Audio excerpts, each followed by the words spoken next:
Repiau heddi ynghylch y gwartheg a mae'r llais bach yn well, fi'n falch iawn o weid. Adrychwch pwy sydd â fi'n gwmni. Welon i ddi ddo yn y cylch yn cystadlu. Bydd i'ch Sian Davies. Bore da i ti? Bore da, Ifan. Braf i weld ti heddi, ddim yn dy gotwen. Na, ddim heddiw, na. Ond cwrs bach nesach heddiw. Ma angen heddi, does, fe reit ffres o gwmpas y lle. Ac yn i gyda'r Biff Ifanc bore yma, yndyn ni. Mae yna ddosbarthiadau cryf yma. Fyddan nhw'n dod rif y glith yma fyddan nhw nawr bore yma. Bydd. Dyn ni ar yr ail ddosbarth yma o'r Biff Ifanc. Wrth i ni weld y beirniad John Davies fan hyn o Swydd Warwick wrth i gŵr hynod o brofiadol fe sy'n cael y gwaith o feirniadu'r dosbarthiadau yma bore yma. Ac sonia chydig bach debydig am bwysigrwydd y dosbarthiadau yma'r Biff Ifanc. Ia, dwi'n meddwl, efo'r Biff Ifanc, dwi'n meddwl bod y beirniad yn chwilio am rhywbeth sef o potensial. Felly, potensial at y sioe blwyddyn nesaf, felly rhywbeth sydd yn siapus, gyda lled arno fo, ac yn edrych yn dda yn danos ei hun lle yn y dosbarth. A'r dosbarthiadau i'r heffrod cyfandirol sydd â ni bore yma. Felly mae da ni wartheg glas Prydeinig i ni'n gweld nawr fan hyn o blaenau ni. Mae yna limbs yn y dosbarthiadau yma ac i ni'n dechrau wrth gwrs gyda'r rhai ysgafna yn y dosbarthiadau. Mae rhain o gwmpas rhwng 200 a 300 kilo nawr yn y dosbarth yma a cynrychiolaeth grif o Sir Fôn yma. A sôn am Sir Fôn, rhif 224 sydd jyst o'n blaenau ni fan hyn nawr yr un coch yn y pwynt sylwebu. Aled Roberts wrth gwrs oedd e gyda fi ddo fan hyn. Mae wedi cael llwyddiant mawr da hon yn barod eleni'n dod rhai wythnos yn ôl. Do, nath i ddod yn is-banc campwriaeth yr cystadleuaeth, yr Biff Ifanc yn yr English Winter Fair wythnos diwethaf. Teulu Williams, Wyn Williams o Ynys Môn ydy, a wedyn mae Aled wrth gwrs yn helpu a danos wedi cael llwyddiant da yn y sioe yma. Ac ni'n gweld mae mor siapus yn dwi ac yn sefyll yn bert a'i ffen yn uchel y clustau ymlaen ac mae'n un sydd yn cario'r pwysau yna'n dda iawn. Yndi, yn union. A fel chi'n dweud, o'n i'n dweud gyna am y potensial, oeddech chi'n gweld hon a ydych chi'n gallu gweld hi yn cael ei danos yn y sioe flwyddyn nesaf, felly ie. Mae hon felly mynd i fod yn berig yn y dosbarth yma. Fydd hi'n agos iawn i'r brig fyddig dwi'n meddwl yn bydd. Fyswn i ddeud...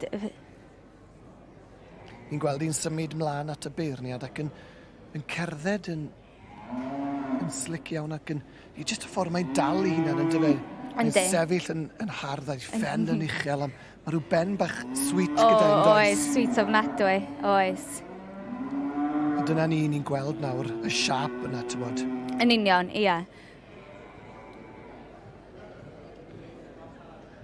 A fel rwy'n buddig sydd wedi, dod i'r swydd yn gymarol ddiweddar o arddangos a gys ti lwyddiant yma ddo wrth gwrs yn ennill cystadleuaeth y trinwyr ifanc a llongyfarchiadau ti'n waith eto ar hynny. Diolch yn fawr, diolch. O'n i'n gweld Aled fyna'n trial setlo'r fywch. Ia. O, mae e mor rhwystredig yn dweud pan maen nhw jyst yn anesmwytho ac yn symud chydig bach. Yndi. Yn edrych yr adeg pan mae'r beirniad yn fanau lle yn stopio nhw gisio teimlo nhw bethau felly. Yn union, ti'n jyst eisiau nhw aros ydy ti.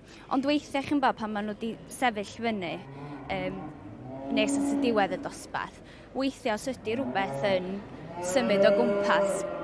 Yndi, mae o'n boenus ac yn... ond dwi'n gweld o weithiau, mae o'n gallu denu'r llygad y beirniad. Ydy. Rhywbeth yn symud yn gwmpas, mae beirniad yn cael ail edrych ar efo mewn ffordd. Mae'n ddigon gwir, ydy, nes i ddim meddwl am hynna, ydy yn union. Ond y dosbarth hynod o gystadleuol fan hyn bore yma yn adran y gwartheg. Mae'r lle yn prysur lenwi, oedd hi'n dawel iawn mae peth cynta, ond mwy a mwy o bobl yn heidio drwy'r drysau wrth i ni edrych ymlaen at y dosbarthiadau cryf sydd i ddod ac edrychwn unnau ymlaen i weld pwy eitha hi nawr yn y dosbarth yma i'r heffrod cyfandirol o dan 425 kilo. Felly mwy o gystadlu i ddod, dewch nôl ato ni yn y man. Diwedd un o'r dosbarthiadau cynta yn adran y gwartheg bore yma. Y Biff Ifanc sydd wrth gwrs a bydd Sian Davies o Fetws Gwerfyl Goch erbyn hyn yn gwmni a bydd i ni yn gweld nawr bod Aled Roberts sydd wedi cael crynlwyddiant yn ddiweddar. Mae yn yr ail safle, pwy sy'n y safle cyntaf felly ar hyn o bryd? O, mae gennym ni Hayden Lloyd y fan hyn.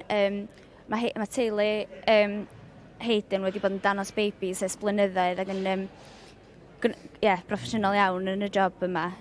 Danos nhw ac yn magu nhw hefyd wrth alluoedd potensial i'r sioe. heffrod sydd gyda ni bore yma wrth gwrs, yr heffrod cyfandirol a o, mae hwnna'n heffer fach neis. Wel, mae yna dair arbennig fan hyn nawr yn dos yn y safleoedd cyntaf. Oes. Mae'n rhagorol yn dyn nhw. Yndi, maen nhw. Chi'n gweld y lled ar y top yn fanna ag yr siap sydd gen nhw, ynde? A fydd na newid tybed. Y beirniad ydy John Davies o Swydd Warwick. Fe sydd ar gwaith mawr, a mae wedi newid yr un yn yr ail ar trydydd safle sydd yn ddiddorol iawn. Do. Felly Aled yn cwmpo i'r trydydd safle. A rhif 227 o Swydd Lincoln, y teulu Lion. Mae gen ni Johnny Lyons yn danos hyn fan hyn wan. Eto, nwtha hefyd yn brofiadol iawn yn y danos gwartheg. Mae'n heffrod da fyna nawr, ond dwi'n meddwl bod e'n hapus i benderfyniad a godi wir. Y garden goch felly yn yr ail ddasborth heddi yn mynd i'r teulu Lloyd, Hayden Lloyd o Henffordd, efo'r heffer Limousin. Da rhif 2, 3, 4 ar y brig ac dosbarth hynod o gystadleuol. A llongyfarchiadau mawr iawn iddyn nhw. A diolch titheb iddi am y tro. Diolch.